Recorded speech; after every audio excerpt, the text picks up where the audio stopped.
হুমায়ুন কবির, জিহাদি হুমায়ুন কবির, কি ভেবেছিস? হ্যাঁ, সবাইকে অপমান করছিস। এই হুমায়ুন কবির এত অসভ্য, এত নির্লজ্জ, মানে এতটাই বেহায়া, এই যাকে পাচ্ছে তাকেই অপমান করছে। মানে হিন্দুদেরকে অপমান করছে, তারপরে বিজেপিকে অপমান করছে, আমাদের রাজ্যের মুখ্যমন্ত্রী শ্রী শুভেন্দু অধিকারী মহাশয়কে অপমান করছে। মানে এই হুমায়ুন কবির এত অসভ্য, এত নির্লজ্জ, মানে কি বলবে, দেখুন একটি ভিডিও। তা আমি শুভেন্দু অধিকারীকে সেদিন বলেছি যে আপনি ভোটে জিতেছেন, আপনার দল জিতেছে, খুব ভালো কথা, কিন্তু মুর্শিদাবাদে আস্ফালনটা একটু কম করতে বলেন। আমি যেদিন ময়দানে মুসলমানদের নিয়ে নেমে যাব না, সেদিন এমন সাটা ভাঙা মাছ শুরু করব যে আপনাদের পতাকা বহন করার লোক থাকবে না। কেস, ওরকম কেস আমাদের বহুবার জেল খাটা আছে।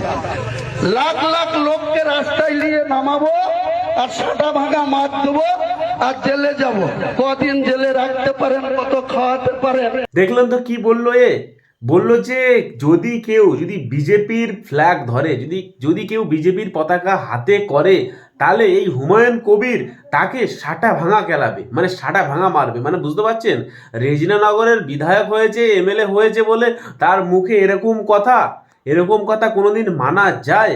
আপনারা ভাবুন কেমন ধরনের অসভ্য, নির্লজ্জ, বেহায়া এই এমএলএ। মানে জিহাদি, সে নিজে বলছে আমি একজন জিহাদি এমএলএ, কারণ আমি মুসলিমদের জন্য সব কিছু করতে পারি, মুসলিমদের জন্য আমি সব হালাল করতে পারি, কিন্তু আমি অন্য কোনো ধর্মের জন্য কিচ্ছু করব না। তাহলে ভাবুন, এই হুমায়ুন কবির যদি আগামী দিনে যদি কোনো ভালো পথ পেয়ে যায়, তাহলে এই পশ্চিমবঙ্গটাকে কিভাবে শেষ করবে? এই পশ্চিমবঙ্গটাকে পুরো শেষ করে তাকে একদম মানে ছাড়খাড় করে ফেলবে। তো আমি সবাইকে বলবো, এই হুমায়ুন কবির, জিহাদি হুমায়ুন কবিরকে কেউ কিন্তু সমর্থন করবেন না। একে কিন্তু সবাই এর নামে আচ্ছা করে কিন্তু সবাই কেস করুন, আচ্ছা করে রিপোর্ট করুন, যাতে খুব তাড়াতাড়ি হয়তো মানে ভালো কোথাও ভালো কোনো জেলে যেতে পারে। ঠিক আছে, আর ভিডিওটি শেয়ার করুন।